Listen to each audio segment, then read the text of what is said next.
conséquences sont encore en voie, soient maintenant annulées par le sang de Jésus, par le sang précieux de Jésus, que toutes les fautes que j'ai commises et dont les conséquences sont encore en voie d'exécution, sont encore, je t'en supplie, Seigneur, de tout mon cœur. Pardonne-moi, pardonne-moi, je t'en supplie, Seigneur, au nom de Jésus-Christ. Bonsoir, bien-aimés. C'est l'heure de la prière et de la repentance. Le verset du jour, du soir, je vais dire. Psaume 4, verset 9. Je me couche et aussitôt je m'endors en paix, car toi seul, Éternel, tu me fais demeurer en sécurité. Que Dieu vous bénisse. C'est l'heure de la prière en ce lundi 7 juillet 2025 soir. Prions ensemble. Seigneur, la journée touche à sa fin. Et c'est avec un cœur rempli de gratitude que je me tiens devant toi. Merci d'avoir été là, dans les moments paisibles comme dans les heures plus difficiles. Merci pour ta présence fidèle, même lorsque je n'y ai pas prêté attention. Je te remets maintenant le poids de ce jour, les efforts accomplis, les paroles prononcées, les pensées agitées, les gestes d'amour et aussi mes manquements, mes faiblesses, mes silences et mes excès. Pardonne-moi si j'ai blessé, oublié, ignoré. Pardonne mes oublis de toi, mes impatiences, mes doutes. Toi seul peux réparer ce que j'ai mal fait et apaiser ce que je ne comprends pas.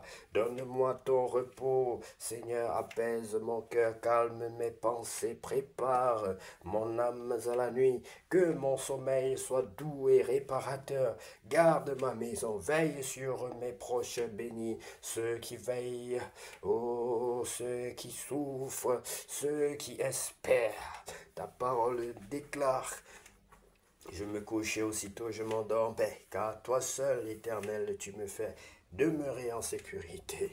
Je déclare que cette nuit est entre tes mains. Je choisis de me reposer dans ta paix. Je crois que tu agis même quand je dors. Demain est déjà sous ton regard. Je n'ai rien à craindre. Seigneur, je te rends grâce pour cette journée. Merci pour les leçons, les bénédictions, les rencontres. Je m'abandonne à toi maintenant. Prends soin de moi. Parle à mon cœur. Renouvelle-moi dans le silence de la nuit. Au nom de Jésus. Seigneur Jésus, le, le CEDOC nous a appelés. L'agence de l'immigration nous a appelés pour des enquêtes et nous te bénissons pour ces enquêtes. Nous te rendons grâce parce que tu nous as choisis pour te représenter, parce que tu mets les paroles dans nos bouches, parce que tu nous instruis et tu nous diriges, parce que tu nous pardonnes aussi lorsque nous commettons des impairs et des erreurs, parce que tu fais de nous, tes enfants, des modèles, tu fais de nous des modèles. Parce que tu nous as choisis pour défendre la justice dans ce monde, parce que tu as fait de nous le sel de la terre et la lumière du monde. Seigneur, précède-nous, Sédoc, précède-nous dans nos études, précède-nous dans notre travail, précède-nous dans notre repos la nuit, précède-nous dans notre réflexion, précède-nous dans nos finances, précède-nous dans notre réflexion, détruis tout ce que l'ennemi a ensemencé dans nos vies et autour de nous. Détruis au nom de Jésus. Je détruis toutes les armes sataniques, toutes les implantations sataniques dans ma vie, hors de ma vie, autour de ma vie, toutes les paroles mauvaises, toutes les paroles de malédiction libérées contre moi, contre ma prospérité, contre ma santé, contre ma joie, contre ma paix, contre mon amour, contre ma vie, contre ma santé, au nom de Jésus. Je déclare que je serai toujours plus beau, toujours plus jeune, plus en santé que jamais.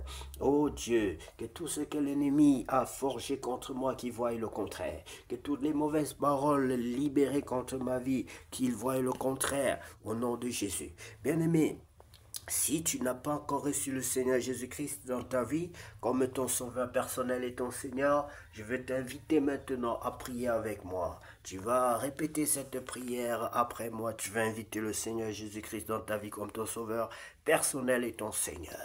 Seigneur Jésus-Christ, Seigneur Jésus-Christ, je reconnais que je suis un pécheur. Je reconnais que je suis un pécheur. Je t'invite dans ma vie comme mon sauveur personnel et mon Seigneur. Je t'invite dans ma vie comme mon sauveur personnel et mon Seigneur. Je t'en supplie, pardonne-moi.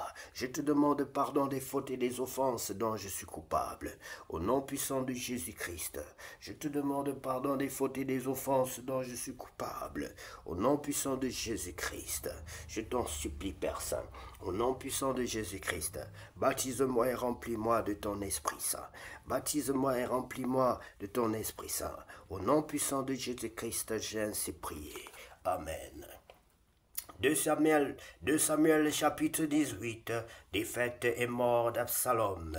David passe en revue, nous lisons la parole de Dieu, il passe en revue le peuple qui était avec lui et il établit sur eux des chefs de milliers, des chefs de centaines. Il plaça le tiers du peuple sous le commandement de Joab, le tiers sous celui d'Abishai, fils de Seruja, frère de Joab, et le tiers sous celui d'Itaï, de Gath. Et le roi dit au peuple, moi aussi je veux sortir avec vous. Mais le peuple dit, tu ne sortiras point, car si nous prenons la fuite, ce n'est pas sur nous que l'attention se portera, et quand la moitié d'entre nous succomberait, on n'y ferait pas attention. Mais toi, tu es comme 10 000 de nous, et maintenant il vaut mieux que de la ville tu puisses venir à notre secours. Le roi leur répondit, je ferai ce qui vous paraît bon. Et le roi se tint à côté de la porte, pendant que tout le peuple sortait par centaines et par milliers. Le roi donna cet ordre à Joab, à Abishai et à Itaï, pour l'amour de moi, doucement avec le jeune Absalom. Soulignez ceci, bien-aimé. David va dire, doucement avec le jeune Absalom, il ne voulait pas que son fils soit tué, bien même que son fils s'est rébellé, parce qu'il connaissait la source de cette oppression. Il connaissait la source de la rébellion de son fils. Il était à l'origine. Il est à l'origine de l'inceste dans sa famille. Il est à l'origine de la rébellion de ses enfants. Oui, bien-aimé, il est à l'origine. Il sait que c'est à cause de sa faute.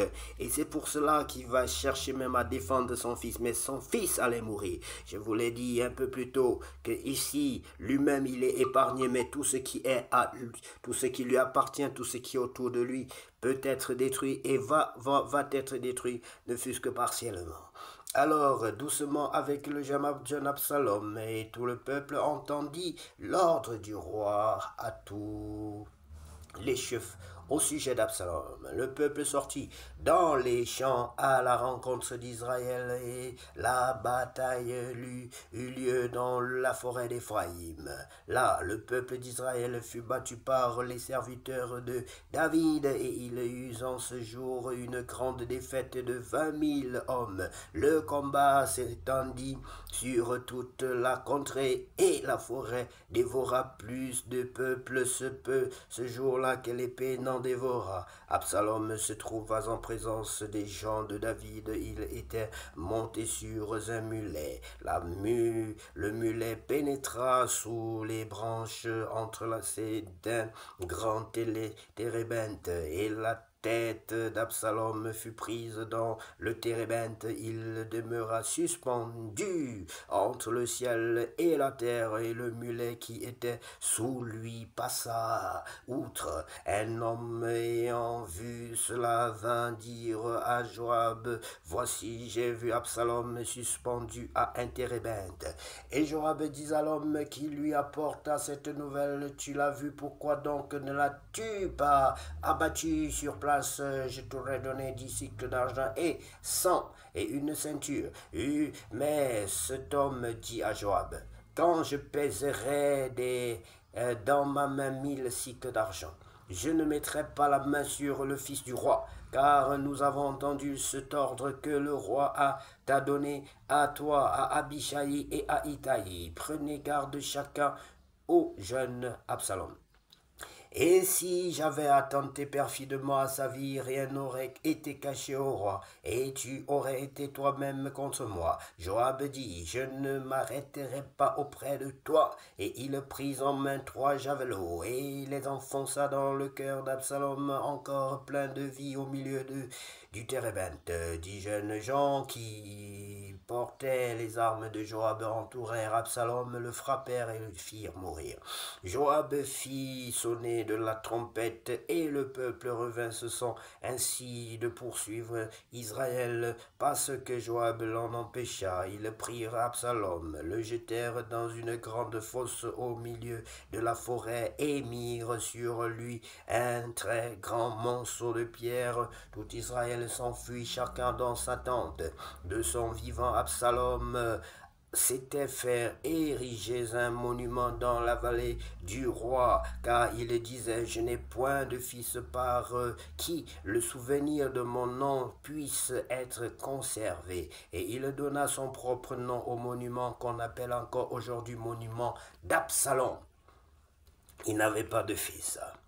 Achimath, fils de Tsadok, dit, laisse-moi courir et porter au roi la bonne nouvelle que l'Éternel lui a rendu justice en le délivrant de la main de ses ennemis. Joab lui dit, ce n'est pas toi qui dois porter aujourd'hui les nouvelles, tu les porteras un autre jour, mais non aujourd'hui, puisque le fils du roi est mort. Et Joab dit à Couchi, va et annonce au roi ce que tu as vu. Couchi se prosterna devant Joab et courut. Achimath, fils de Tsadok, dit encore à Joab, quoi qu'il arrive, laisse-moi courir après Couchi. Et Joab dit, pourquoi veux-tu courir, mon fils? Ce n'est pas un message qui te sera profitable. Quoi qu'il arrive, je veux courir, reprit Achimath. Et Joab lui dit, cours. Achimath courut par le chemin de la plaine et il dévança Couchi. Oh, David était assis entre les 2 portes, la sentinelle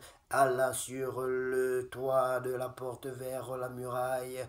Oh, elle leva les yeux et regarda, et voici un homme courait tout seul. La sentinelle cria et avertit le roi. Le roi dit, s'il est seul, il apporte des nouvelles. Et cet homme arrivait toujours plus près. La sentinelle vit un autre homme qui courait. Elle criait au portier, voici un homme qui court tout seul.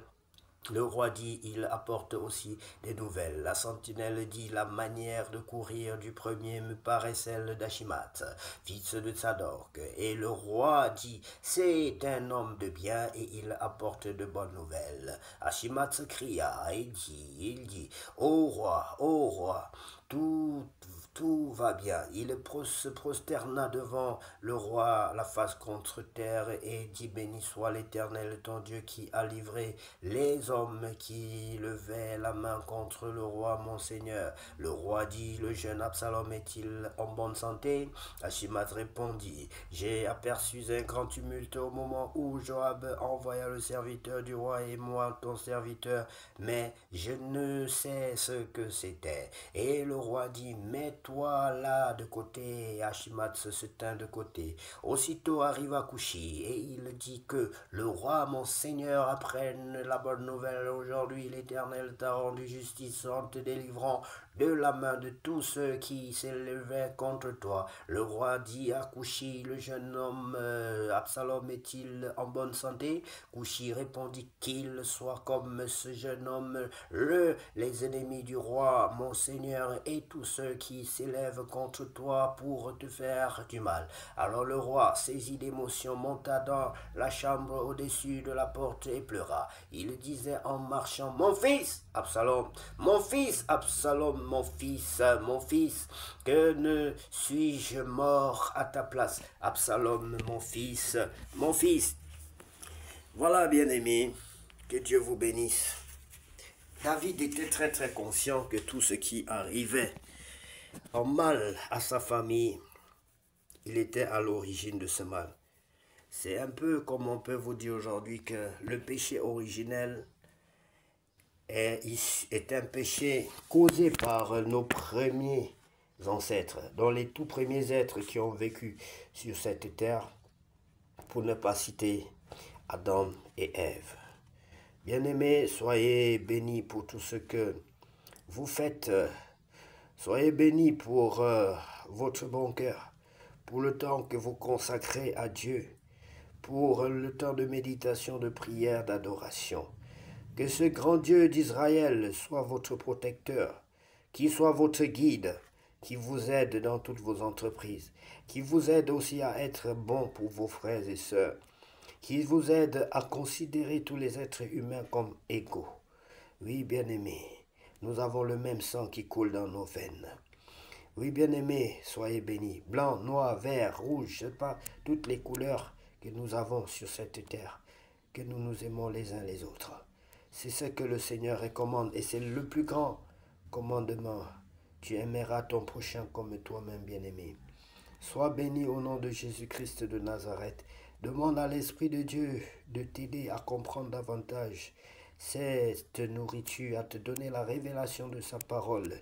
Cette nourriture que nous avons mangée, que nous puissions la digérer par l'eau de l'Esprit de Dieu. Par l'eau de l'Esprit de Dieu qui coule en nous. Au nom puissant de Jésus-Christ, nous avons ainsi prié. Que cette nuit soit paisible, que cette nuit soit une véritable nuit de repos. Que l'Esprit de Dieu qui est avec nous, nous accompagne, soit avec vous, avec tout le monde, nous permet de nous reposer dans la paix la plus absolue. C'est au nom précieux de Jésus-Christ de Nazareth que nous avons ainsi prié. Amen. Je sais ta parole dans mon cœur. Je sais ta parole dans mon cœur.